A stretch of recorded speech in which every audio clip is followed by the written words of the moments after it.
So alhamdulillah mga kapatid sa pananampalatayang Islam, gaya ng binanggit natin, ng Propeta Muhammad sallallahu alaihi wasallam, sinabi niya na man yuridillahu bihi khairan yufaqihuhu fid din. Sino man ang hangarin o gustuhin ni Allah subhanahu wa ta'ala sa kanya ang kabutihan, yufaqihuhu fid din. Binibigyan siya ng kaalaman o pag-unawa ni Allah subhanahu wa ta'ala sa relihiyon. Sa relihiyong Islam.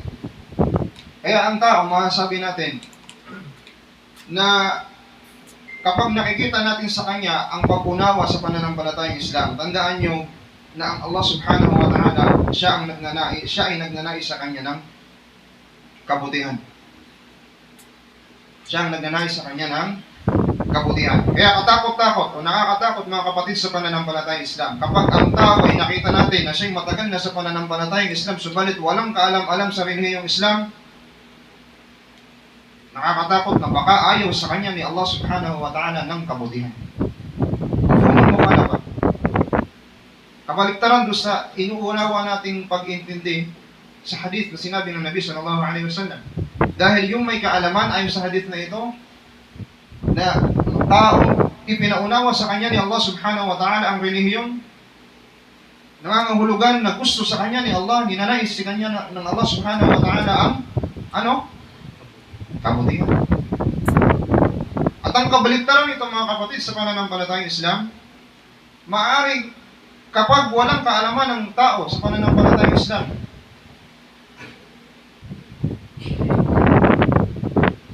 nakakatakot na baka ayaw sa iyo ni Allah subhanahu wa ta'ala ng kabutihan. Hindi ba? Naunawa natin mga kapatid sa pananampalatayang Islam. So alhamdulillah, thumma alhamdulillah. Lagi natin purihin. Ang sinasabi natin, alhamdulillah, lahat ng papuri ay kay Allah subhanahu wa ta'ala. Nagpapasalamat tayo kay Allah subhanahu wa ta'ala kapag may mga ganitong pagkakataon na tayo ay nagkakaroon ng mga pagtitipon para tayo ay matuto sa pananampalatayang Islam.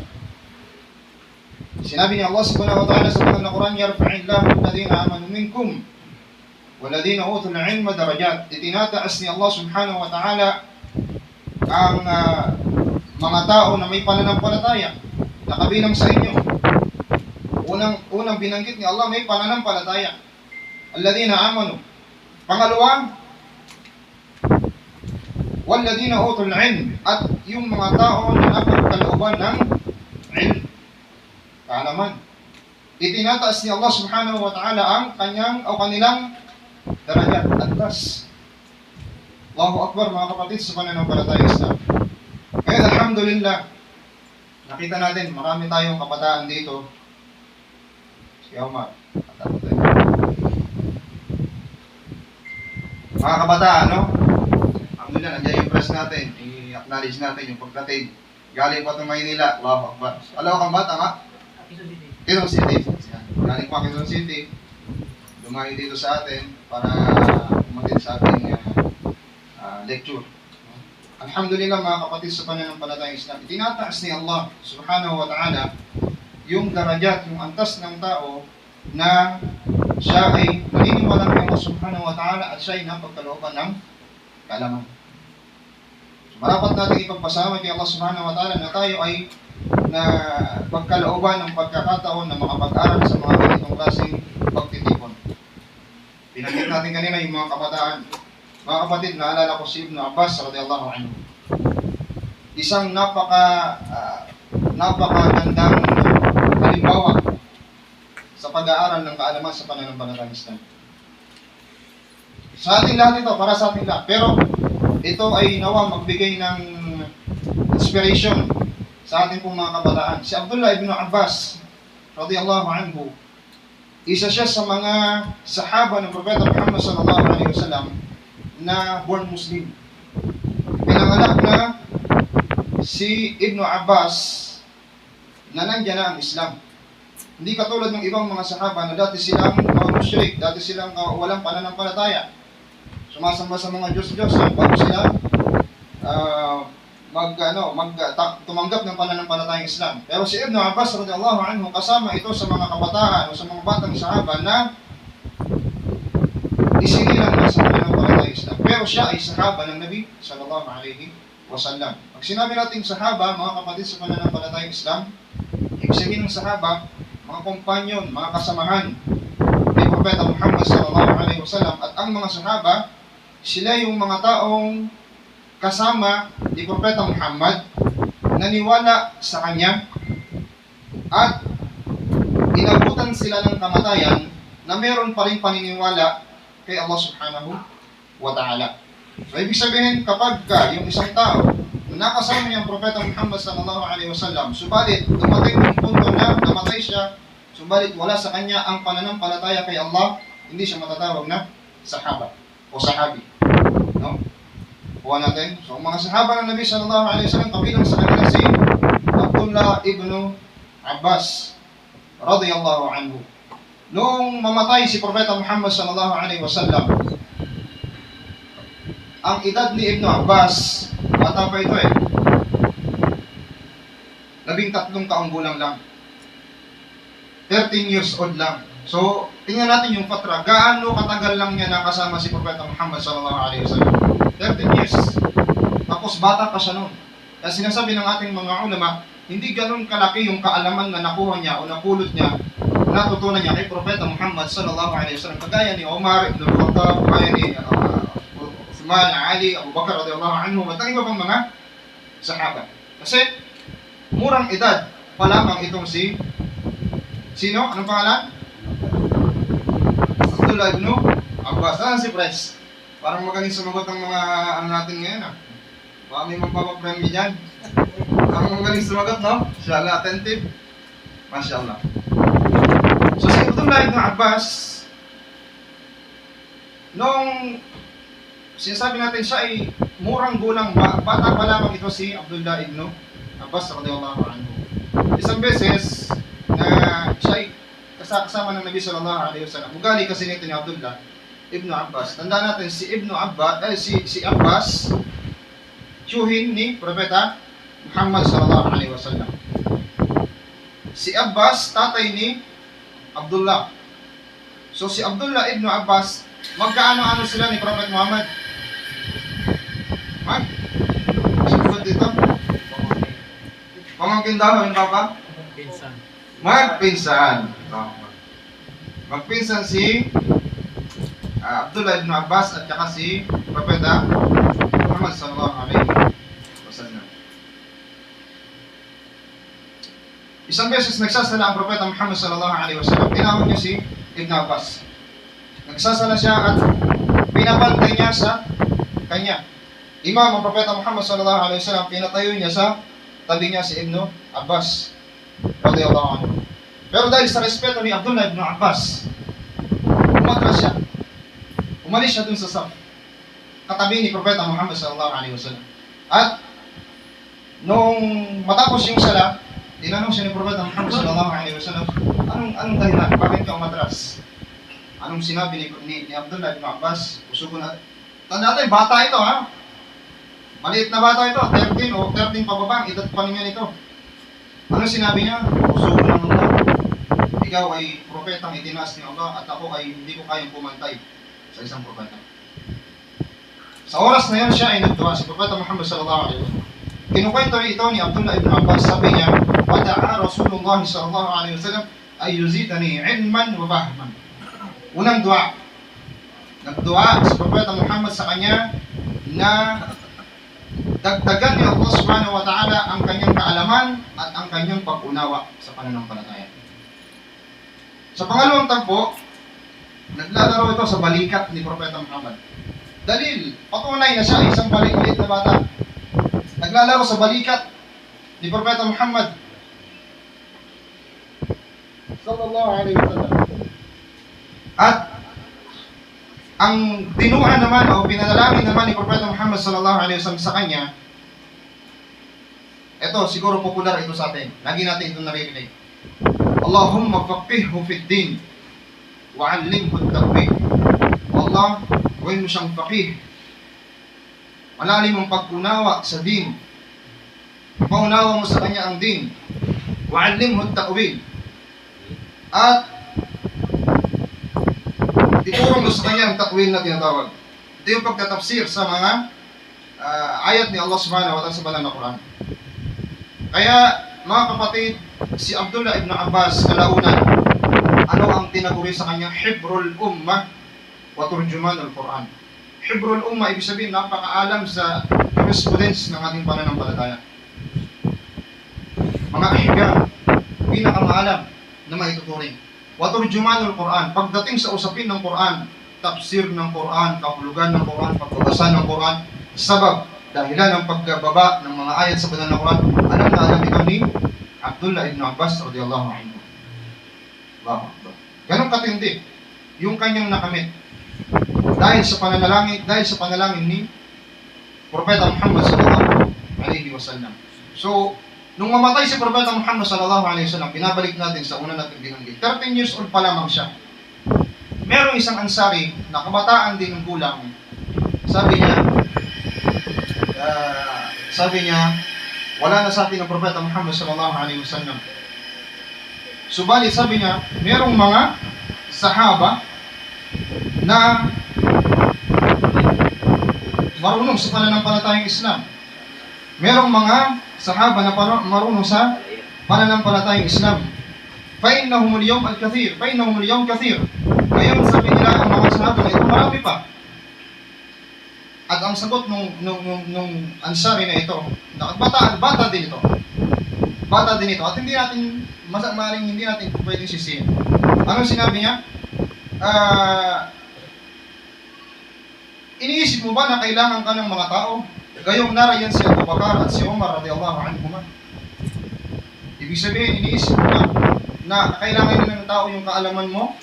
Nandiyan naman si Umar, nandiyan naman si Abu Bakar na maalam sa pananampalataya. Sa ibang riwaya, sinabi na atu'ammilu an yakuna aliman.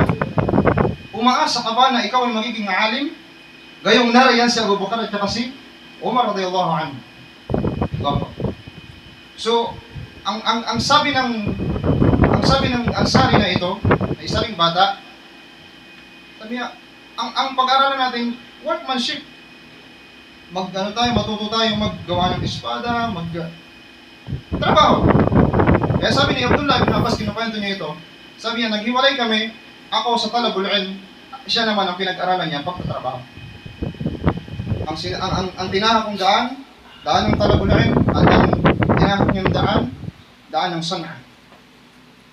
Workmanship, pagtatrabaho. No, maaaring yung paggawa ng espada o ano pa man, no, pagtatanim, kahit anong klaseng trabaho.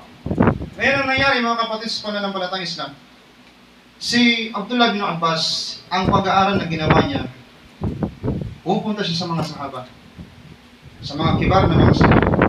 Tatanong siya, nag-aaral siya, kapag meron siyang narinig na mga aral sa pananampalatayang Islam, hadith, halimbawa, mula sa Rasulullah sallallahu alaihi wasallam, narinig niya na iyon ay galing sa iyong sahaba, pupuntahan niya yung sahaba na yun para matutunan yung bagay na yun, yung hadith.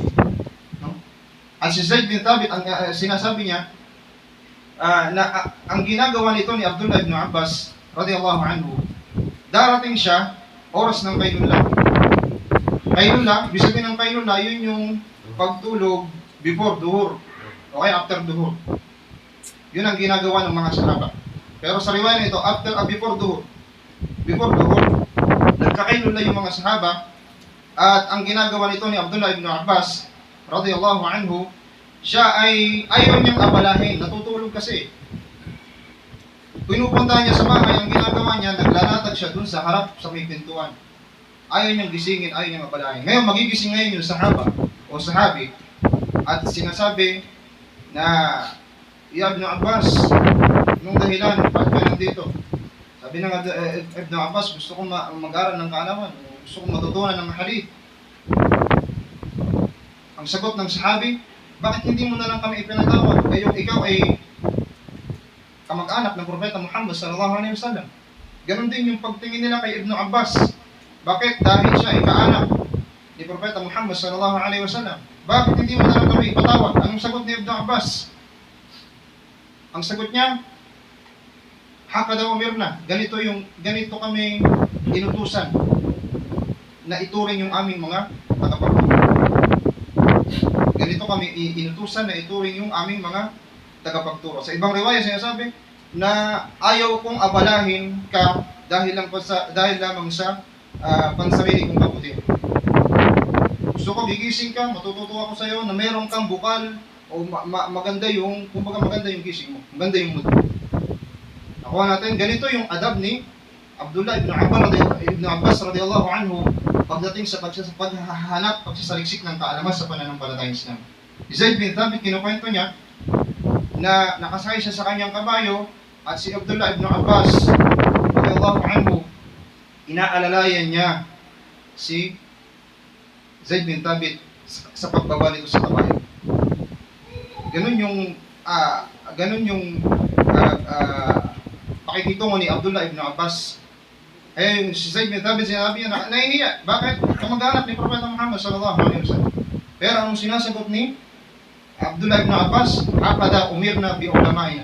Ganito yung inuutos sa amin na dapat namin ituring sa aming mga ulama. Itinuturing niya na ulama si Zaid bin Thabit radiyallahu anhu. Isa rin itong sahabi ng Nabi sallallahu alaihi wasallam. So ganun yung pag-aaral na ginawa ni Ibn Abbas radiyallahu anhu. Sabi pa niya, inni kuntu la as'alu an al-amr al-wahid 30 min ashabi Nabi sallallahu alaihi wasallam. Sabi niya, tunay na ako ay tinatanong ko patungkol sa isa lang na mas'ala, sa isang bagay lang. 30 min ashabi Nabi sallallahu alaihi wasallam. 30 katao mula sa mga sahaba ng Nabi sallallahu alaihi wasallam. Isang mas'ala lang yun, mga kapatid, sa pananampalatayang Islam. Ganun siya pusigido na matuto sa pananampalatayang Islam. Saliksikin yung kaalaman sa ating pananampalataya. Tinanong siya, kayfa asbahta o kayfa asabta hadha al-ilm? Paano mo nakamit itong kaalaman na ito? Paano mo nakamit ang kaalaman na ito? Ang sinabi niya, bilisanin sahulin wa qalbin aqul. Sabi niya, dahil sa pamamagitan ng dila ng pagtanong at puso na nakakaunawa. Ito ang sekreto. No? So yung pagtatanong sa pananampalataya, hinggil sa pananampalatayang Islam, daan ito upang tayo ay matuto sa pananampalatayang Islam. Lalo-lalo na yung mga bago sa pananampalataya, no? Marami tayong ma-encounter, halimbawa ng mga salita, gawain, pwede tayong magtanong. Huwag tayong pangungunahan ng mga kapatid sa pananampalatayang Islam. Marapat na tayo ay laging magtanong sa ating mga ulama. At tatandaan natin, meron ding adab, meron ding magandang pag-uugali sa pagtatanong sa ating mga ulama. Hindi rin pwede na lahat ng bagay ay tinatanong natin. No? May nagtanong kay Sheikh Salih Al-Fawzan tungkol saan? Ano ika ang pinagkaiba ng syaitan at ng jinn? So hindi niya sinagot yun. Ang gusto niya, ang tanong yung magbibigay sa iyo ng kabutihan. Ang itanong mo sa pananampalatayang Islam, yung mayroong manfaat sa sarili mo. Ano ba yung ganito? Paano ba gawin nyo? Ba't ganito yung sala? Ganito yung nakikita. May nakikita akong ganito na nagsasala. Pero, ganyan yung mga tanong mga kapatid. Mayroong kabutihan sa sarili mo. Nung nakaraan, alhamdulillah, matapos yung lecture natin tungkol sa haram na kayamanan, mga ilang araw, may nagtanong sa amin dito, alhamdulillah, tungkol sa business. Gusto mag-business. Alhamdulillah, kinumpirma. Sabi ko, oo nga, nakalimutan ko ako na i-remind na kapag tayo ay mag-i-start ng isang business, i-konsulta natin sa ating mga ulama kung ito ba ay pumapasok sa halal o sa haram. Konsulta natin ito sa mga ulama. Gawin natin itong habit natin, no? Para sa mga tao na nagnanais mag-business. Pasukin ng anumang klase ng business. O anumang trabaho, kahit ang trabaho. Bilang pag-aangat, bilang pag-iingat sa ating pananampalataya. So balik tayo dito kay Ibn Abbas radiyallahu anhu. Si Ibn Abbas, nung nagkaedad na siya, kasama siya sa mga sinasabing advisor ni Umar radiyallahu anhu. Pero ang edad niya dito, hindi kasing edad ng mga kibar na mga sahaba. Si Umar ibn al-Khattab radiyallahu anhu, siya yung Amirul Mu'minin. Kapag merong problema sa community, mayroong problema sa din, sa Islam. Ang isa sa mga pinagtatanong niya, sino? Si Abdullah ibn Abbas. At mayroong din riwaya na sinabi ni Tawus, isa sa mga tabi'in, sabi niya, inni ra'aytu 70 min ashabi Rasulillah sallallahu alaihi wasallam idha tadara'u fi shay' saru ila qawli Ibn Abbas. Sabi niya, nakita ko ikaw, nasaksiyan ko na 70, ibig sabihin marami sa mga sahaba na kapag nagkaroon ng pagtatalo-talo patungkol sa isang bagay, ang kanilang kinukuha, salita ni Ibn Abbas. Ganun yung kanyang pag-intindi sa pananampalatayang Islam. Ganun yung kanyang pag-unawa sa ating pong relihiyon. Kaya nung panahon ni Umar ibn Khattab radiyallahu anhu, nagtatanong, kino-question ng mga kibar, ng mga matatandang mga kasamahan ni Umar ibn Khattab. Maaaring naroon din ang ibang mga sahaba ng Nabi sallallahu alaihi wasallam na bakit si Ibn Abbas isinasama mo? Gayong meron naman diyang mas maedad kaysa sa kanya. Pinagtatanggol siya ni Umar ibn Khattab radiyallahu anhu. Bakit? Kasi malawak talaga yung kanyang kaalaman. At dahil sa dua, alam nila yung dinua ng Nabi sallallahu alaihi wasallam para kay Abdullah ibn Abbas na binanggit natin kanina. Allahumma faqihhu fid din wa 'allimhu at-ta'wil. Ya Allah, ipaintindi mo, ipaunawa mo sa kanya ang din at turuan mo siya ng ibigay ng kahulugan sa pananalampahan. Yung isa pang dua, Allahumma zidhu 'ilman wa fahman. Dagdagan mo ang kanyang kaalaman at pangunawa sa relihiyong Islam. Kaya, nung kino-question ng mga kibar, ng mga sahaba o ng iba pang mga tao, si Umar ibn Khattab patungkol kay Ibn Abbas, tinanong niya para subukan. Ano ang masasabi niyo sa aya ni Allah subhanahu wa ta'ala, "Idza jaa nasrullahi wal fath wa ra'aita an-nasa yadkhuluna fi dinillahi afwaja fasabbih bihamdi rabbika wastaghfir innahu kana tawwaba." Tinanong niya yung mga tao na kumu-question sa authority ni Ibn Abbas radiyallahu anhu. Ang sabi ng mga tao na yun, yan yung idza jaa nasrullahi wal fath. Kapag dumating yung tulong ni Allah subhanahu wa ta'ala at tagumpay, wa ra'aita an-nasa yadkhuluna fi dinillahi afwaja. At nakita mo yung mga tao na pumapasok sa Islam na laksa-laksa, grupo-grupo, fasabbih bihamdi rabbika wastaghfir. Magluwalhati ka sa iyong Panginoon at humingi ka ng kapatawaran. Innahu kana tawwaba. Tunay na siya ay tumatanggap ng pagpapatawad. Tunay na siya ang mapagpatawad. Sabi ng mga tao na yon, ang aya na yan ay tumutukoy yan kapag dumating yung tulong ni Allah at nagmuslim ang mga tao, purihin natin ang Allah subhanahu wa ta'ala. Yung iba naman sa kanila, hindi nagsalita. Yung iba sinabi, hindi nila alam. Ganon ang sagot nila. Subalit nung tanongin niya, Ibn Abbas,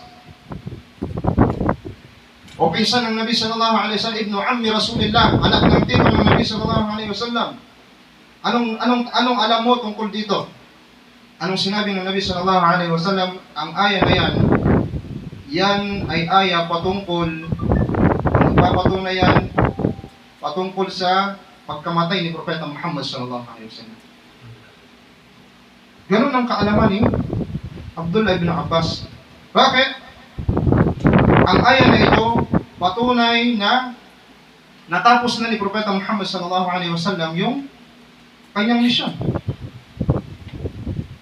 Kaya sinasabi sa bandang huli ng ayat na ito, "Fasabbih bihamdi rabbika wastaghfir." Luwalhatiin mo ngayong Panginoon at ikaw ay humingi ng tawad. So ganun kalalim yung kaalaman ni Abdullah ibn Abbas radiyallahu anhu.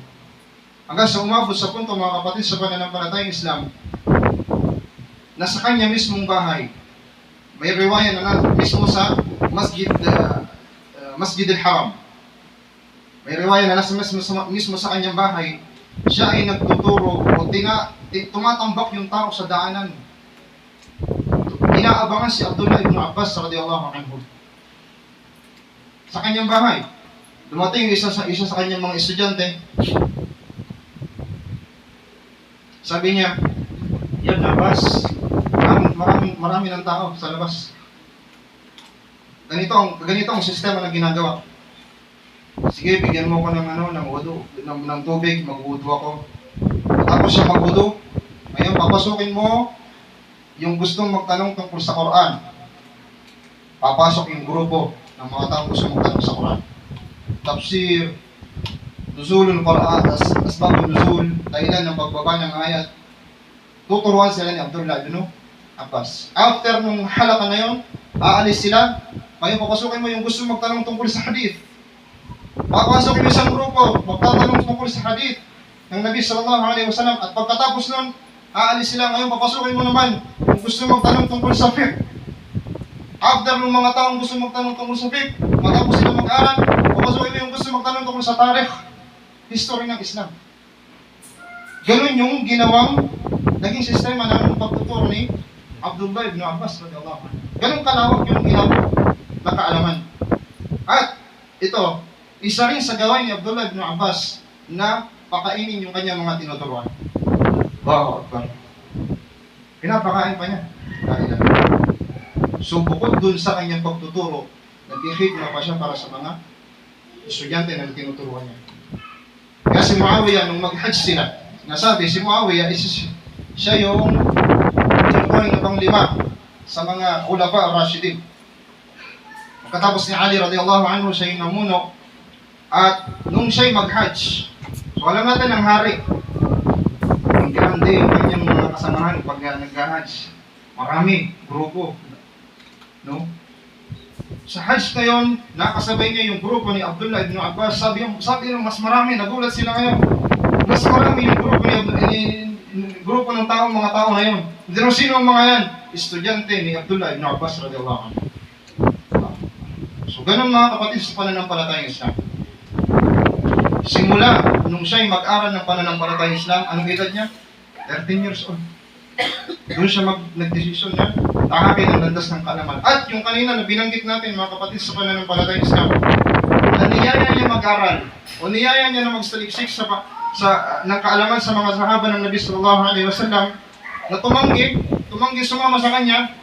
Nung makita niya si Abdullah ibn Abbas, wallahi sabi niya, wallahi ibn Abbas, innaka la'a'lam wa afqahu minni. Tunay na ikaw ay mas maalam kaysa sa akin. So mga kapatid sa pananampalatayang Islam, ito nawa ay maging inspirasyon sa bawat isa sa atin. Natahakin natin ang landas ng kaalaman. At kapag may mga pagkakataon na niyayaya tayo sa tulad ng mga ganitong lecture, samantalahin natin. Samantalahin natin palagi at i-grab natin yung opportunity. Kasi minsan lang ito, once a month, twice a month, minsan lang itong mangyari. At meron din si Ustad Ibrahim at si Ustad Amin Kandulit na meron silang mga schedule na pagtuturo dito. Sabado at Linggo, Ustad. No? Isang oras lang yun, saglit lang. After Maghrib, tama tayo? After Maghrib. No? Samantalahin natin mga kapatid sa pananampalataya. Yung pag-aaral natin sa pananampalatayang Islam, samantalahin natin yun. Maswerte tayo kasi meron tayong mga ustad na tumatayo dito para ituro sa atin ang religion. Kapag sila'y nawala, gaya ng binanggit ni Ustad Ibrahim kanina, mahirap yun mga kapatid sa pananampalataya. Mahirap yun. Mga kapatid, sa isang hadith na iniwalat ni Anas bin Malik radhiyallahu anhu, sinabi niya, Thalathun man kunna fihi wajada halawat al-iman. Alam mo sa Islam? Thalathun man kunna fihi wajada halawat al-iman. So habang hinihintay natin si Ustad Hamza, no? Actually, hindi naman talaga ako yung yung speaker dito. Dahil mag-grade ba? Si Ustad Hamza talaga yung main main speaker natin dito. Pero dahil wala pa siya, hindi tayo ng pahintulad sa bawat natin ko yung... So nabanggit sa hadith ni Anas bin Malik radhiyallahu anhu, iniulat ito ni Imam al-Bukhari rahimahullah, na sabi niya, Thalathun man kunna fihi wajada halawat al-iman. Tatlong bagay kung sino man ang mapagkalooban ito, o sino man ang maging katangian niya, tatlong bagay na ito, malalasap niya yung tamis ng pananampalataya. Kung makakamtan niya, matatagpuan niya yung tamis ng pananampalataya. Unang katangian, sabi ng Nabi sallallahu alaihi wasallam, an yakuna Allahu wa rasuluhu ahabba ilayhi mimma siwahuma. Maging ang Allah subhanahu wa ta'ala ang kaibig-ibig, ang pinakamamahal ng isang tao. At ang Rasul sallallahu alaihi wasallam higit sa kaninuman o sa anuman. Mimma siwahuma, higit sa kanila. Bubukod pa sa kanila. Nakuha natin na wala tayong ibang iibigin na kahigit-higit kaysa sa Allah subhanahu wa ta'ala at kay Propeta Muhammad sallallahu alaihi wasallam. Pangalawa, sabi niya, wa an yuhibba al-mar'a la yuhibbuhu illa lillah. Mahalin niya ang tao at hindi niya ito mamahalin liban para lang kay Allah subhanahu wa ta'ala. At pangatlo, sabi ni Propeta Muhammad sallallahu alaihi wasallam, wa an yakraha an ya'uda ila al-kufr. Yung kamuhian niya na bumalik siya sa kawalan ng pananampalataya, kama yakrahu an yuqdhafa fi an-nar. Katulad ng pagkamuhi niya na maihulog o itapon sa impyerno. Natin ito mga kapatid sa pananampalataya Islam. Unang binanggit ni Propeta Muhammad sallallahu alaihi wasallam upang makamtan yung tamis ng pananampalataya. Tamis ng pananampalataya. Ano ba yung sinasabi natin ng tamis ng pananampalataya? May idea tayo. Halawat ang iman, mga kapatid sa pananampalataya. Anong masasabi natin? Meron ba tayong idea? Ano yung sinasabi natin na tamis ng pananampalataya? Papa? Yun yung pakiramdam na masarap. Yung pakiramdam yung iman. Sabi tatay, yung pakiramdam daw na masarap habang ginagawa mo yung pananampalataya. Napakagandang sagot. No? Yun daw yung pakiramdam na masarap sa pakiramdam mo habang isinasagawa mo yung pananampalataya. Pagsunod kay Allah subhanahu wa ta'ala. So yun yung tinatawag natin na halawatul iman. Tamis ng pananampalataya na habang ikaw ay sumasamba kay Allah subhanahu wa ta'ala, nararamdaman mo yung sarap, yung saya. Hindi ka makakaramdam na parang bigat na bigat ka. Maluwag sa sarili mo. Yun ang tamis ng pananampalataya. Ito rin yung sinabi ni Imam An-Nawawi rahimahullah na yun yung al-istidad bin ta'at wa tahammul al-mashaq fi ridallahi wa rasulih. Yung halawat, yung tamis ng pananampalataya, ito yung sarap sa pagsunod at tahammul al-mashaq, yung sasabar mo o yung pagtitiis mo kapag nakaka-encounter ka ng paghihirap para lang malugod sa iyo ang Allah subhanahu wa ta'ala at ang Propeta Muhammad sallallahu alaihi wasallam. Nakuha natin? Kanina binanggit ni tatay, yung sarap lang. Pero dito si Imam An-Nawawi rahimahullah, kasama rin dito yung yung tahammul al-mashaq, yung pagsabaran mo o yung makayanan mo, matiis mo yung mga paghihirap. Kasi sa pagsunod kay Allah subhanahu wa ta'ala, totoo mga kapatid, maaari, posible at posible talaga na mayroon tayong maramdaman na hirap. Nandiyan yung halimbawa mga balik Islam na itatakbin ng kamag-anak. Totoo yan. Ayaw sa'yo, pahihirapan ka. Meron kang may encounter, halimbawa ikaw gusto mong magsala, pero yung trabaho mo hinahadlangan mo. Hindi ba? Mga masyakka, paghihirap. Meron din naman na ikaw ay, personally, may nagtatanong sa akin, bakit ako ikaw? Dua ako ng dua. Lagi akong nagtatahajud. Ramadan, sabi niya, Ramadan, tatahajud ako palagi. Pero bakit gano'n? Ang pangit na nangyayari sa tabi. Allahu Akbar. Yun yung mga kapatid sa pananampalataya Islam. Yung tibay mo na panindigan ng pananampalataya. Yun yung tinatawag natin na halawat iman. Bukod sa sarap na nararamdaman mo sa pagsunod kay Allah subhanahu wa ta'ala, nandun din yung kaakibat din nun yung pagiging matatag mo, matiisin mo, kahit ikaw ay nahihirapan sa pagkasabuhay ng pananampalataya Islam. So yun yung halawatul iman na sinasabi natin. Totoo ba ito? Meron ba ito? Meron mga kapatid sa pananampalatayang Islam. May tamis ang pananampalataya. May tamis ang pananampalatayang Islam. At ang Propeta Muhammad sallallahu alaihi wasallam, bumanggit siya ng tatlong bagay na kapag ito ay kainas sa atin, makakamit natin yung tamis ng pananampalataya.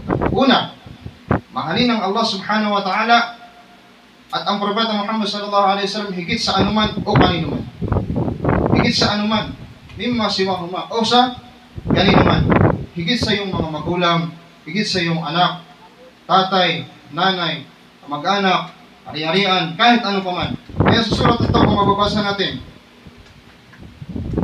Qul in kana aba'ukum wa abana'ukum wa azwajukum wa ashiratukum wa amwalun iqtaraftumuha wa tijaratun takhshawna kasadaha wa masakin tardawnaha ahabba ilaykum min Allahi wa rasulihi wa jihadin fi sabilihi tarabbasu hatta ya'ti Allah bi amri. Warning ito ni Allah subhanahu wa ta'ala sa atin. Sabihin mo, Muhammad, kung ang inyong mga magulang, tatay at nanay, at ang inyong mga anak, ang inyong mga asawa, ang inyong mga kaanak, ang inyong kayamanan na inyong pinagkakakitaan, umasakin na tardaw na ang inyong mga tahanan na kinalulugdan, na gustong-gusto ninyo, ahabba ilaykum min Allahi wa rasulih, ito ba ay mas kahigit-higit na kaibig-ibig sa inyo?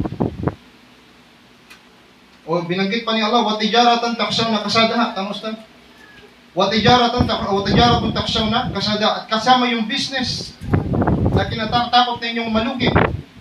Wa masakin na tardawnaha, yung inyong mga bahay, tahanan. Kapag itong mga bagay na ito, sabi ni Allah, ahabba ilaykum min Allahi wa rasulihi wa jihadin fi sabilihi. Kapag ang mga bagay na binanggit natin ay kaibig-ibig pa sa inyo, higit, mas mahal nyo ang mga bagay nito, higit kay Allah subhanahu wa ta'ala at sa Rasul sallallahu alaihi wasallam at sa sakripisyo sa landas ni Allah subhanahu wa ta'ala, patarabbasu, warning ito ni Allah subhanahu wa ta'ala, patarabbasu, maghintay kayo hatta ya'ti Allah bi amri, hanggang sa dumating ang desisyon ni Allah subhanahu wa ta'ala.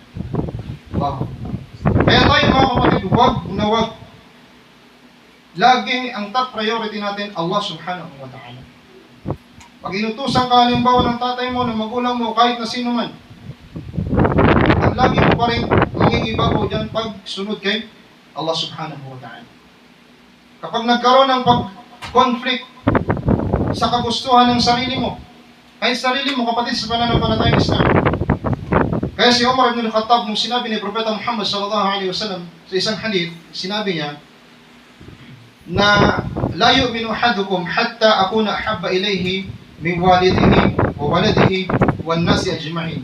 Sabi ni Propeta Muhammad, hindi ganap ang pananampalataya ng isa sa inyo hanggat hindi niya ako mahalin ng higit sa kanyang tatay, higit sa kanyang anak, wan nasi ajma'in, at higit sa lahat ng mga tao. Sabi ni Umar ibn al-Khattab, wallahi ya Rasulullah, ikaw ang pinakamahal sa akin, pinakamamahal sa akin, pinakamahal kita, usugo ni Allah, higit sa kanino man, illa nafsi, maliban sa aking sarili.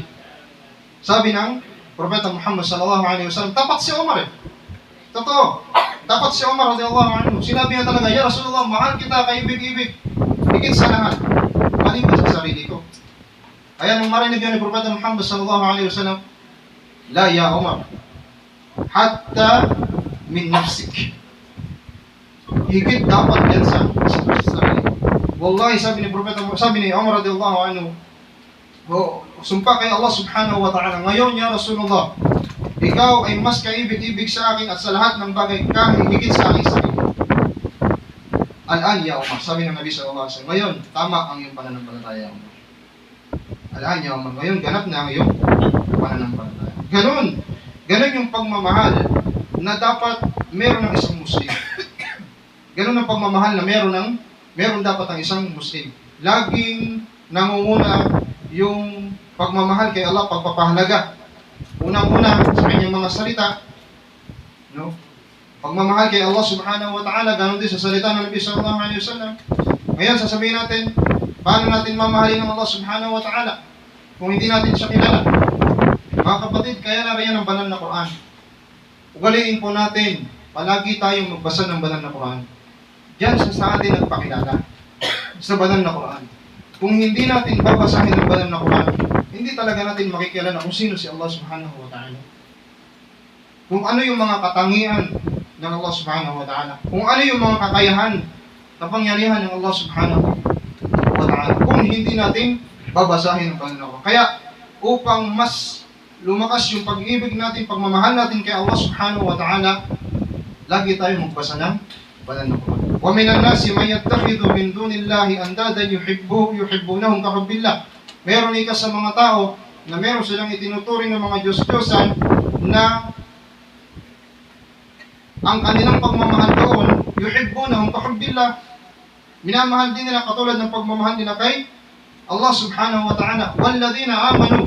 Sabi ni Allah, sila ng mga nananampalataya, naniniwala kay Allah subhanahu wa ta'ala, ashaddu hubban lillah. Matindi yung kanilang pagmamahal kay Allah subhanahu wa ta'ala. Pinakamatindi sa lahat. Dapat laging nangunguna yung pagmamahal natin kay Allah subhanahu wa ta'ala. At ang pagmamahal kay Allah subhanahu wa ta'ala lagi, pangalawa dyan, pumapangalawa pagmamahal kanino? Kay Propeta Muhammad sallallahu alayhi wa sallam. Pagmamahal kay Propeta Muhammad sallallahu alayhi wa sallam. Yung mga tao, panahon ng Nabi sallallahu alayhi wa sallam, idda'aw bi hubbillah. Sinabi nila na mahal namin ng Allah. Kaya bumaba yung ayat ni Allah subhanahu wa ta'ala. قل إن كنتم تحبون الله فاتبعوني يحببكم الله ويغفر لكم ذنوبكم والله غفور رحيم. Tinuturing itong aya na ito, sinabi ni Imam Al-Hasan Al-Basri rahimahullah at ng iba pang salafus salih na ang aya na ito ayatul imtihan, ayat na examination para sa mga taong nagsasabi na mahal nila si Allah subhanahu wa ta'ala. Anong sinabi ng Allah sa banal na Quran? Qul in kuntum tuhibbuna Allah fattabi'uni. Sabihin mo sa kanila, O Muhammad, kung minamahal ninyo ang Allah, fattabi'uni. Sumunod kayo sa akin. Kanino? Kay Propeta Muhammad sallallahu alaihi wasallam. So yun ang magiging patunay, mga kapatid. Magiging patunay yan kung mahal mo nga ang Allah. Kung tunay ka sa sinasabi mo, tapat ka sa sinasabi mo na minamahal mo ang Diyos na naglikha sa iyo, fattabi'uni. Fattabi'u Muhammadan sallallahu alaihi wasallam. Sundin mo sino si Propeta Muhammad sallallahu alaihi wasallam. At anong maging resulta ng yuhibbukumullah wa yaghfir lakum dhunubakum? Mamahalin din kayo ni Allah subhanahu wa ta'ala at patatawarin kayo sa kanyang o sa inyong mga kasalanan. Kaya mga sahaba ng Nabi sallallahu alaihi wasallam, mga kapatid, ganun na lamang yung pagsunod nila kay Propeta Muhammad sallallahu alaihi wasallam. Ang kanyang sunnah, pinapahalagaan nila yung pagsunod kay Propeta Muhammad sallallahu alaihi wasallam, na kahit mismo sa Hajj, si Umar ibn al-Khattab radiyallahu anhu, noong si Umar ibn al-Khattab radiyallahu anhu, doon sa Hajj, meron tong Hajar al-Aswad na tinatawag, hindi ba? Alam natin ito na. At yung Hajar al-Aswad, ang sunnah kapag tayo ay nagtatawaf, umiikot sa Kaaba, halikan yung Hajar al-Aswad na yun. Si Umar ibn al-Khattab radiyallahu anhu, hinalikan niya yung bato na yun, sinabi niya, innaka la tadurru wa la tanfa. Tunay na ikaw o Hajar al-Aswad, wala ka namang binibigay na kabutihan. Hindi ka rin naman magbibigay ng anumang pinsala. Subalit, hinahalikan kita, hindi dahil doon. Hinahalikan kita sapagkat nakita ko ang Rasul sallallahu alaihi wasallam na ikaw ay kanyang hinalikan. Nakita ko ang Rasulullah sallallahu alaihi wasallam na ikaw ay kanyang hinalikan. Pangalawa, doon din sa Hajj, sa pagtatawaf, merong tinatawag na Ramal. Alam ito ng mga nakapag-Hajj. Na merong banda doon sa, ang nangyari kasi nung panahon na nag-umrah ang Nabi sallallahu alaihi wasallam, panahon yun na merong laganap na sakit sa Madina, lagnat. Laganap yung lagnat sa Madina. At yung mga Quraysh, sinasabi nila, tingnan nyo, ginagawa nilang katawa-tawa yung mga Muslim. Tingnan nyo yung mga Muslim, ang hihina. Mga mahihina yung mga Muslim na yan. Nung nalaman yung Nabi sallallahu alaihi wasallam na ganun ang expectation sa kanila ng mga Quraysh, ang mga musyrikun, ang ginawa ng Nabi sallallahu alaihi wasallam, inutos niya doon sa lugar na nakikita sila ng mga hindi mananampalataya, nagraramal sila. Tumatakbo sila na medyo parang nagja-jogging. At nilalabas nila yung kanilang kanang bahagi ng balikat. Yung, di ba merong ihram? Naka-ihram tayo pagka nagtatawaw. Tinatanggal yun sa bandang kanan, nililipat sa kaliwa lang, kita yung kanan. Bakit? Para makita yung lakas ng mga Muslim. Hindi maisip ng mga Quraysh na mahina yung mga Muslim. At saka hindi rin sila makagawa ng anumang masamang plano sa mga Muslim. Kasi makita nila malalakas sa mga Muslim, mali yung balita na mahina, may sakit yung mga Muslim. Anong sinabi ni Umar ibn Khattab? Malana walir ramal. Hindi naman natin kailangan na yung ramal. Ano ba itong ramal na to? Faqad aminna. Payapa na tayo eh. Faqad aminna. Wala nang sasagupa sa kanila doon sa Makkah. Wala nang mananakit sa kanila doon sa Makkah. Subalit sabi ni Umar ibn Khattab, walakinnahu amrun fa'alnahu ma'a Rasulillah, wala nuhibbu an natruka amalan aw shay'an fa'alnahu ma'a Rasulillah.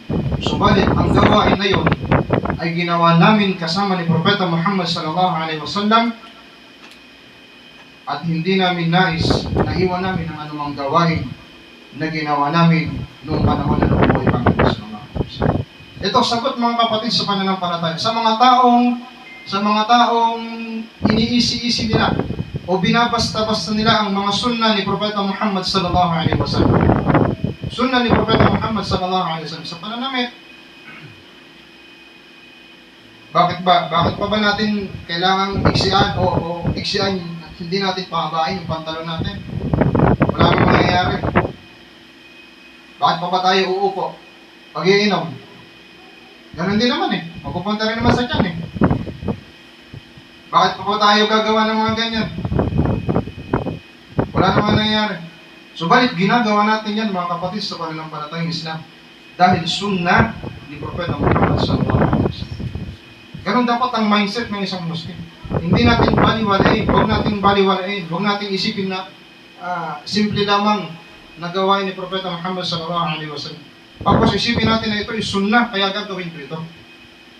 Isipin natin na ito ay sunnah, kaya ko ito gagawin. Yun ang pagmamahal kay Propeta Muhammad sallallahu alaihi wasallam. Kabilang din sa pagmamahal natin sa Nabi sallallahu alaihi wasallam yung pagtatanggol sa kanya sa mga taong nagsasalita ng hindi maganda tungkol sa kanya. Nakuha natin mga kapatid. Dapat kapag ang hadith, tingnan natin, ang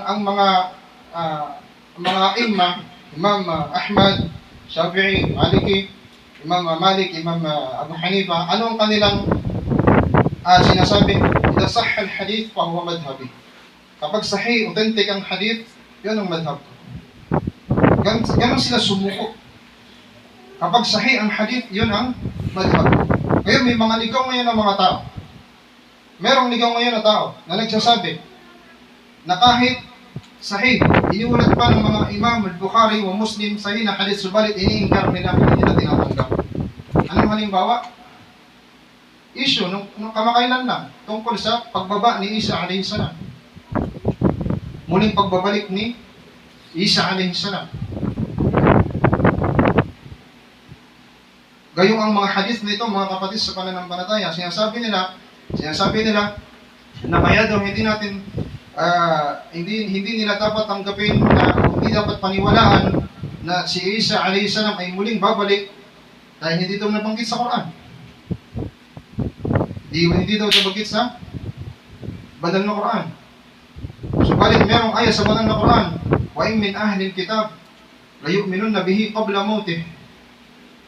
Tafsir ito ni mismo si Abu Hurairah radhiyallahu anhu nagsasabi patungkol sa pagbaba ni Isa alayhi salam. Pagkatapos binanggit niya yung ayat na ito. Kung nais ninyo, basahin ninyo sa banal na wa in min ahli al-kitab illa la yu'minunna bihi qabla mautih. Ang mga ahlul kitab maniniwala sila kay Isa alayhi salam bago siya mamatay sa kanyang pagbabalik. Kasi si Isa hindi namatay. Ano paniniwala natin sa kanya?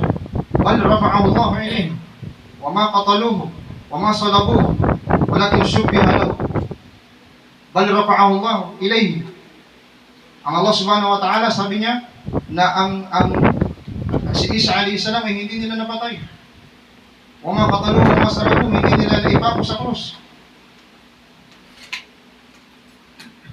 Ang Allah subhanahu wa ta'ala, gumawa siya ng sabi ng kamukha niya. At siya iniangat ni Allah subhanahu wa ta'ala tumutay sa kanya, sa langit. Yun ang paniniwala ng Ahlus Sunnah wal Jama'ah. At sa hadith, mga kapatid, sa pananampalatayang Islam, si Ibn Kathir rahimahullah, tafsir ni Imam Ibn Kathir rahimahullah, sabi niya, 18 na hadith ang kanyang inisinalaysay na hadith ni Propeta Muhammad sallallahu alaihi wasallam na nagsasabi na babalik si Isa alaihi salam. May mga ulama pa tayo, sabi nila, umaabot ng 20 na hadith na sahih wal hasan, authentic at mga good na hadith. At yung da'if na hadith, 27. Ganun karami ng mga salita ng Nabi sallallahu alaihi wasallam. So, balit iniinggar nila ito. Ngayon, ang wajib sa atin, mga kapatid, bilang pagmamahal natin, marapat yung pagsuko natin. Na kapag sahih ang hadith, mga kapatid sa Islam, tanggapin natin ito nga ay galing sa Nabi sallallahu alaihi wasallam. Ito ay salita ng Nabi sallallahu alaihi wasallam. Kasi ang paghahatol ng ating mga muhaddithun patungkol sa hadith, dumaan yan sa mga proseso. Dumaan sa mga proseso. Sabi nila, kapag daw yung hadith hindi tumutugma sa tamang pag-iisip ng tao, hindi natin ito tinatanggap. Hindi yan tunay na salita ng Nabi sallallahu alaihi wasallam. Ganoon ang kanilang ginagawang basihan. Na malayo yung mga kapatid sa pamamaraan ng mga salafus salih, mga kapatid sa Islam. Mga ulama ng hadith, hindi ganoon ang naging basihan nila. Naglagay sila paano malalaman ang sahih na sahih ang hadith. Merong sanad, unang-unang, ittisalus sanad. Ang rawi, ibig sabihin, chain of narrations, magkakakonekta. Yung mga rawi, yung mga nagsalaysay ng hadith, lahat sila mabubuting mga tao. At malalakas yung kanilang mga memory. Walang problema dun sa matan ng hadith. Wala rin problema dun sa sanad, sa chain of narrations ng hadith. Doon malalaman, doon mapapatunayan na sahih ang hadith na ito. At ang sa atin, mga kapatid, idha sahha al-hadith, kapag sahih ang hadith, mahuwa madhabi. Ganun dapat ang ating pananampalataya, mga kapatid sa Islam. Kapag sahih ang hadith, tinatanggap ko ito. At hindi ko unahin ang aking pag-iisip. Sabihin ko na mas dapat kong pangunahin, dapat kong i-priority ang sinasabi ng aking isip dahil malabo yan.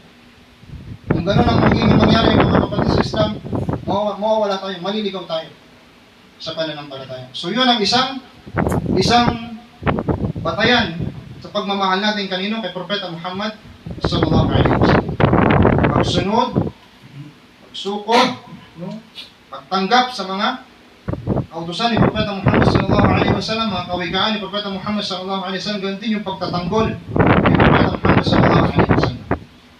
Yan ang isang katangian upang makamit natin yung tamis ng pananampalataya. Pangalawa, sabi ni Propeta Muhammad sallallahu alaihi wasallam, "Man yuhibbal mar la yuhibbuhu illa lillah." Mamahalin mo yung tao at hindi mo siya mamahalin malibang para lang kay Allah subhanahu wa ta'ala. Kasi ang pagmamahal natin, may tinatawag tayong pagmamahal na dahil nakakabenepisyo tayo, di ba? May pagmamahal tayong tinatawag dahil nabibighani tayo sa pagpapuhan o kagandahan ng isang tao. Meron tayong tinatawag na pagmamahal dahil nirerespeto natin yung tao. Tama? Subalit ang pagmamahal na gustong ituro sa atin ng Nabi sallallahu alaihi wasallam upang makamta natin yung tamis ng pananampalataya, pagmamahal na para lamang kay Allah subhanahu wa ta'ala. Sa araw ng Qiyamah, mga kapatid sa Islam, ang Allah subhanahu wa ta'ala magkasabi, yaqulu Allah ta'ala, ayna al-mutahabbina li jalali. Nasaan kayong mga taong nagmamahalan alang-alang sa akin? Al-yawma udhilluhum fi dhilli yawma la dhilla illa dhilli. Sa araw na ito, sabi ng Allah subhanahu wa ta'ala, sila ay pasisilungin ko sa aking lilim. Sa araw na walang ibang lilim liban sa aking lilim. Araw ng paghukom. Kasi nakakatakot-takot mga kapatid sa pananampalataya na sa araw ng paghukom, na may mga riwaya na ang araw ay ganito lang kalayo sa atin. Agad isang tangkad. Subhanallah. At pagpapawisan ng matindi yung tao. Matakot-takot na pawis yung sasapitin ng tao, depende sa itatagal niya na nakabase din sa kasalanan na kanyang mga nagawa. May pagpapawisan, hanggang tuhod, paa, tuhod, bewang, depende. No? Pero sa araw na yun, yung mga taong nagmamahalan, alang-alang kay Allah subhanahu wa ta'ala, sisilingin sila ni Allah subhanahu wa ta'ala. Kapatid sa pananampalatayang Islam, ang pagmamahal sa kapatid mo, min wajibatil Muslim.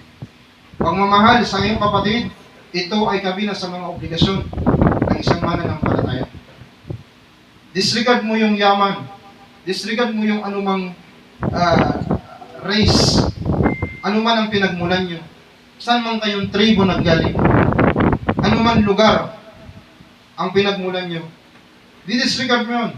Bakit? Dahil yung tao kapag siya ay nagsasabi ng La ilaha illallah Muhammadur Rasulullah, siya sumasaksi na walang ibang Diyos liban kay Allah at si Propeta Muhammad sallallahu alaihi wasallam ay kanyang sugay, bisagin tinanggap niya ang pananampalatayang Islam, kailangan mo siyang mahalin at ituring na kapatid mo sa pananampalataya. Sabi ng Nabi sallallahu alaihi wasallam, la yu'minu ahadukum hatta yuhibba li akhihi ma yuhibbu li nafsihi. Hindi ganap ang pananampalataya ng isa sa inyo hanggang sa mahalin niya yung kanyang kapatid, o mahalin niya sa kanyang kapatid, ibigin niya sa kanyang kapatid kung anong iniibig niya sa kanyang sarili. Ganun ang pagmamahal na dapat sa atin mga kapatid sa pananampalatayang Islam. Hindi pagmamahal na dahil lang sa dugo. Una. Si Abdullah, si Ali radiyallahu anhu, nung mamatay si Abu Talib. Si Abu Talib hindi siya nag-Muslim. Tama? Nung mamatay si Abu Talib, ang sinabi niya sa Rasulullah sallallahu alaihi wasallam, Ya Rasulullah, qad mata ammuka ad-dal. Sugo ni Allah, namatay na ang iyong tiyuhin na ligaw. Dal, binanggit niya. Namatay niya ang iyong tiyuhin na ligaw. Tatay niya yung tatay ni Ali radiyallahu anhu. Subalit wala yung pagmamahal kasi bakit? Wala sa kanyang pananampalatayang Islam. Anong tinawag niya sa kanyang sariling tatay? Ligaw. Bakit? Dahil wala siya sa pananampalatayang Islam. Kaya ang dapat mong pag-ukulan ng pagmamahal yung kapatid mo sa pananampalataya. Hindi mo dapat bigyan ng regardless, disregard mo yung pagmamahal dahil sa pagkakamag-anak. Although inuutos ito ng pananampalatayang Islam. Inuutos ito ng pananampalatayang Islam. Subalit, merong hadith ng Nabi sallallahu alaihi wasallam, pakinggan natin ito. Niulat ni Abu Dawud radiyallahu anhu. Sinabi niya sa hadith na kung saan ang Propeta Muhammad sallallahu alaihi wasallam sinabi niya, Inna min ibadillahi la unasan ma hum bi anbiya wala syuhada. Tunay na meron ika sa mga tao, sa mga alipin ng mga tao na hindi sila kabilang sa mga propeta at hindi rin sila kabilang sa mga syahid, mga taong na martir, matay sa landas ni Allah subhanahu wa ta'ala. Subalit, yagbituhumul anbiya wa syuhada limakanihim min Allah subhanahu wa ta'ala. Kaya inggitan sila ng mga syuhada, ng mga propeta at ng mga taong namatay sa landas ni Allah. Bakit? Dahil sa taas ng antas na ibinigay sa kanila ni Allah subhanahu wa ta'ala. Dahil sa taas ng antas na ibinigay. Mga kapatid, maintindihan natin sa hadith ito na ang mga propeta at ang mga syahid, sila na yung pinakamatataas na antas ng mga tao. Sila na yung pinakamatataas na antas ng mga tao. Subalit, kaya inggitan sila. Kaya inggitan ng mga propeta at ng mga syahid, yung tao na ito, na binabanggit ng Nabi sallallahu alaihi wasallam, gibta, binanggit sa hadith ay gibta. Ang gibta, kabaligtaran ng hasad, mga kapatid sa pananampalataya. Ang hasad, ito yung masamang inggit. Naiinggit ka, gusto mo, minahangad mo sa sarili mo, tamanni, hinahangad mo yung bagay na meron ng kapatid mo at gusto mo rin na mawala yun sa kanya. Yun ang hasad na binabanggit sa banal na Quran. At yung ghibta naman mga kapatid sa pananampalataya, yung ghibta, ito naman yung inggit na gusto mo yung biyaya na meron ng kapatid mo, subalit hindi ka nag-ahangad na mawala yung sa kanya. Yun ang kaibahan. Ang isa ay mabuti, hasad ay mabuti, hasad ay masama, ang ghibta ay mabuti. Ang nabanggit sa hadith na ito, ghibta, na naiinggit yung mga propeta at yung mga shahid. Sabi ng mga sahaba, tukbiruna man hum ya Rasulullah. Usugo ni Allah, sabi mo sa amin, sino yung mga yan? Sino sila usugo ng Allah? Curious ang mga sahaba. Ang sinabi ng Nabi sallallahu alaihi wasallam, hum qawmun tahabbu bi ruhillah. Sila yung mga tao nagmahalan alang-alang kay Allah subhanahu wa ta'ala. Ito yung binabanggit natin. Ito yung binibigyan natin ng diin. Hum qawmun tahabbu bi ruhillah ala ghairi arhamin bainahum. Hindi dahil meron silang ugnayang pangkakamag-anak. Nagmamahalan sila, pero hindi dahil sa ugnayang pangkamag-anak. Wala amwalin yata'ataw na. At hindi rin dahil sa kayamanan na kanilang ibinibigay sa isa't isa. Biruhillah, nagmamahalan sila dahil para lang kay Allah subhanahu wa ta'ala. Alang-alang kay Allah subhanahu wa ta'ala. Sabi ng Nabi sallallahu alaihi wasallam, wallahi inna wujuhahum lanur, sa araw ng qiyamah. Wallahi, sabi niya, supaman kay Allah na ang kanilang mga muka sa araw na yon nagliliwanag. Wa innahum ala manabir min nur, at sila ay nasa mga mimbar, mga pulpito ng liwanag. Wala yakhafuna idha khafa an-nas. Sa araw ng qiyamah, hindi sila matatakot kapag ka natatakot na yung mga tao. Wala yahzanuna idha hazina an-nas, at hindi rin sila makakaramdam ng kalungkutan kapag nalungkot ang mga tao. Ala inna awliya Allah la khawfun alaihim wa lahum yahzanun. Pagkatapos binanggit ng Nabi sallallahu alaihi wasallam ang aya na ito, ay hindi ba na ang mga awliya ni Allah subhanahu wa ta'ala, mga malalapit kay Allah subhanahu wa ta'ala, ay wala silang katatakutan sa araw ng paghukom. Wala yahzanun, at hindi rin sila makakaramdam ng anumang kalungkutan. Yun mga kapatid sa pananampalataya ay ang makakamit natin sa pagmamahal na iaalay natin para sa kapatid natin. Na hindi mo siya mamahalin. Ang binanggit dito, hindi mo siya mamahalin liban lamang para kay Allah subhanahu wa ta'ala. Hindi dahil sa anumang benepisyo, hindi dahil sa ugnayang pagkamag-anak lang, hindi dahil sa nakikita mo siya, kasama mo siya palagi, tropa-tropa mo siya. Hindi yun ang mga dahilan. Ang dapat, kapatid, sa pananampalataya, mamahalin mo ang isang tao para lang kay Allah subhanahu wa ta'ala. Yun ang pangalawang katangian. Unang katangian, mahalin ang Allah at ang Rasul sallallahu alaihi wasallam higit sa kanino man. Pangalawa, mahalin ang tao, kapatid mo sa pananampalataya, para lang sa Allah subhanahu wa ta'ala. La yuhibbuhu illa lillah. Hindi mo siya mamahalin maliban lamang dahil siya isang Muslim na kumikilala rin kay Allah subhanahu wa ta'ala. Pangatlo mga kapatid sa pananampalatayang Islam. Pangatlong katangian na magiging dahilan upang makamit natin ang tamis ng pananampalataya. Wa an yakraha an yauda ila al-kufr. Yung kamuhian niya na bumalik sa kawalan ng pananampalataya. Kama yakrahu an yuqdhaba fin nar. Ba'da id anqadahu Allah min. Kamuhian niya yung kawalan ng pananampalataya matapos siyang iligtas ni Allah subhanahu wa ta'ala doon sa kufur. No? Niligtas ka ng Allah subhanahu wa ta'ala sa kawalan ng pananampalataya. Kamuhian mo na bumalik ka doon sa pagiging hindi mananampalataya. Ba'da an qadahu Allah minhu kama yakrahu an yuqdhaba fin nar. Katulad din ka ng pagkamuhi mo na ikaw ay itapon sa o sa apoy. Allahu Akbar. Katulad ng pagkamuhi mo sa itapon sa apoy. Tayo mga kapatid sa pananampalatayang Islam, hindi natin kayang hawakan yung apoy. Hindi ba? Kahit yung lighter lang, yung posporo, sindihan mo, hindi mo kayang hawakan. Ayaw mong hawakan, ganoon din. Ayaw mo ring maitapon sa impyerno. Na ganun dapat ang nasa kaisipan ng isang tao.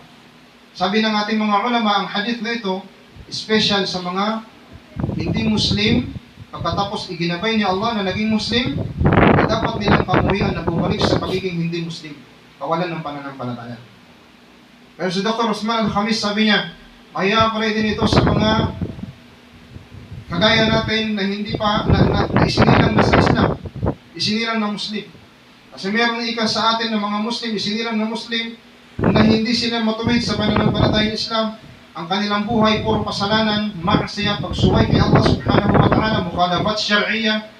Pero dumating ang gabay at taufik ni Allah subhanahu wa ta'ala, sa ganong kalagayan niya, kailangan niyang kamuhian na muli siyang bumalik sa maksiya, pagsuway kay Allah subhanahu wa ta'ala.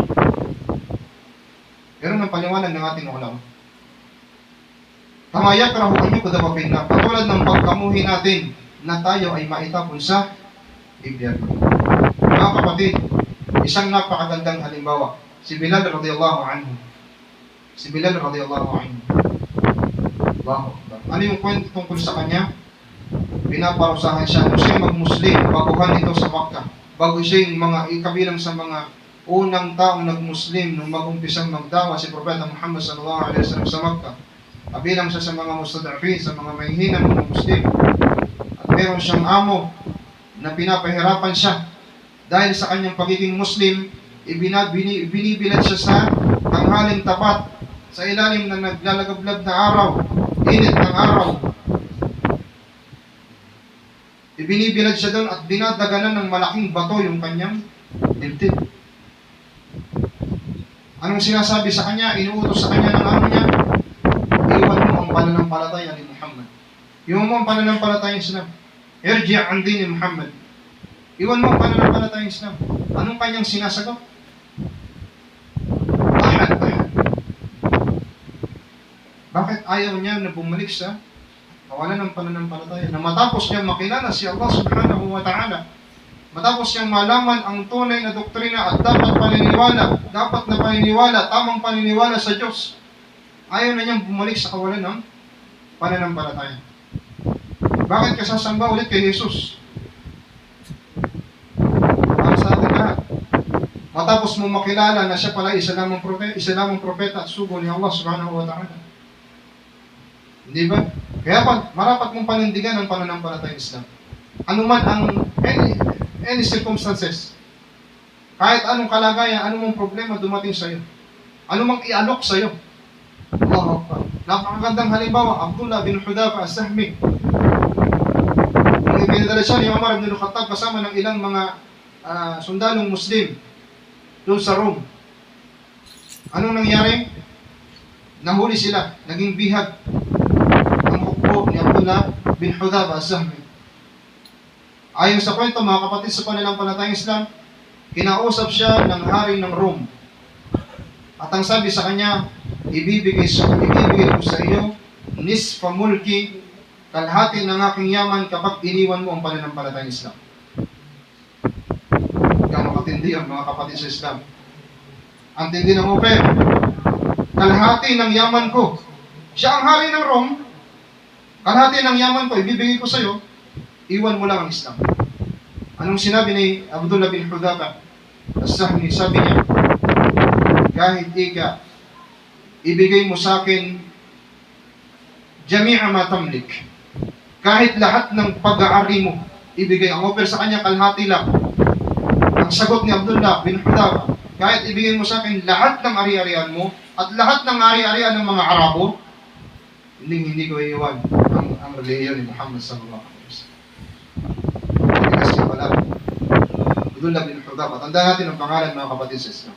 Napakagandang kwento ito na magiging magsilbi sanang inspirasyon sa bawat Muslim na Muslim na tumanggap ng pananampalatayang Islam, lalo na yung mga hindi Muslim dati tumanggap ng reliyong Islam, na maging matibay tayo sa pananampalataya. Ito ang inoffer sa kanya. Una, kalahati ng yaman. Buong Rome, kalahati ng Rome. Ang sagot ni Abdullah bin Hudhafa, kahit ibigay mo sa akin lahat ng yaman mo, kahit isama mo pa yung yaman ng mga Arabo, hindi ko iiwan ang relihiyon, Islam. Anong ginawa?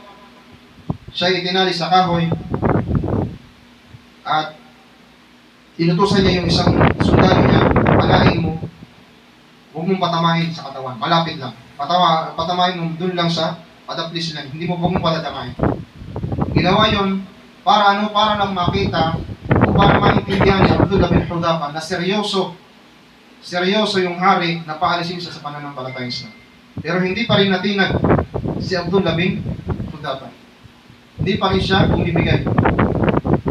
Ang sunod na ginawa, nagutos siya na nagutos yung hari ng isang malaking kaldero o kawali at merong mantika na pinainit.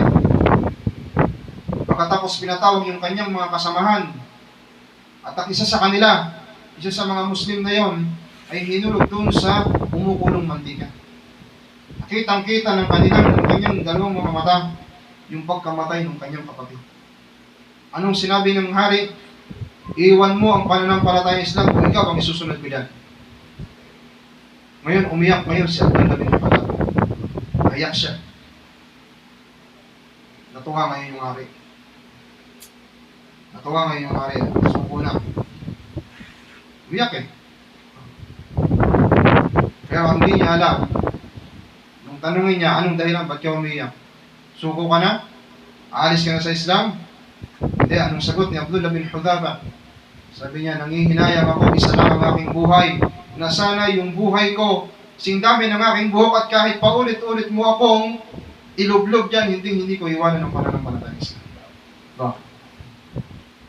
Nagulat ngayon ang hari at talagang sumuko siya dahil hindi niya talaga napatunayan niya kung gaano katatag sa reliyong Islam. Itong si Abdullah bin Hudhafa. Anong sinabi niya? Halikan mo ang aking ulo. Sinutusan niya si Abdullah bin Sahmi, halikan mo ang aking ulo, palalayain kita. Manga siya sa kanya. Pero si Abdullah bin Hudhafa matalino. Anong sinabi niya? Isama mo lahat ng aking mga kapatid na Muslim. Gagawin ko yan, halikan kita sa ulo, pero isama mo lahat ng aking mga kapatid na Muslim. Pumayag yung hari at sinabi na hinalikan nga, ginawa nga ni Abdullah bin Hudhafa, hinalikan niya sa ulo yung kafir na yun. Yung hari na yun. Pero yung hari, tumupad din sa pangako, pinalabas sila, pinalaya sila, hanggang sa makabalik sila sa Madina at nalaman ng mga Muslim. Khalifa na si Umar ibn Khattab radiyallahu anhu, nalaman niya yung ginawa ni Abdullah bin Hudhafa radiyallahu anhu, yung tatag ng pananampalataya ni Abdullah bin Hudhafa radiyallahu anhu. At anong ginawa niya? Sabi ni Umar ibn Khattab, lahat ng Muslim na naririto, sumusunod o nagmamahal sa akin, halikan nyo o gawin nyo ang gagawin ko. At ang ginawa ni Umar ibn Khattab radiyallahu anhu, hinalikan niya sa noo, sa ulo, si Abdullah bin Hudhafa at lahat ng Muslim sa mga sandaling yun naroon, hinalikan nila sa ulo, si Abdullah bin Hudhafa radiyallahu anhu. Ngayon mga kapatid sa pananampalatayang Islam, tandaan natin ang Islam, izza ito. Ito ay karangalan sa tao, karangalan ng tao. Pagiging Muslim mo, napakalaking biyaya na ibinigay sa iyo ni Allah subhanahu wa ta'ala. At huwag mo nang hangarin na iwanan mo ang pananampalatayang ito. Yakapin mo ang pananampalatayang ito. Pagsikapan mo na maisabuhay mo ang Islam. No? Udkhulu fis silmi kafa, sabi ni Allah subhanahu wa ta'ala, pasukin ninyo ang Islam. Sabuhin ninyo ang Islam ng kumpleto. Hawakan ninyo ang relihiyong ito. Wala tamutun na illa wa antum muslimun. Sabi ni Allah subhanahu wa ta'ala, kung kayong mga mananampalataya, katakutan ninyo ang Allah subhanahu wa ta'ala ng tunay na pagkatakot at huwag kayong aabutan ng kamatayan maliban na kayo ay mga Muslim.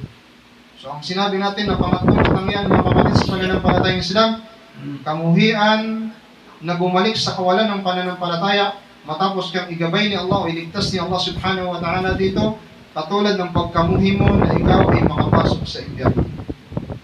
Yun ang pangatlong katangian. Unang katangian mga kapatid sa Islam, inuulit natin, mahalin si Allah subhanahu wa ta'ala ng higit sa kaninuman. Ganon din ang Rasul sallallahu alaihi wasallam. Pangalawa, mahalin mo ang kapatid mo, ang tao na alang-alang lang kay Allah subhanahu wa ta'ala, hindi dahil sa anumang bagay.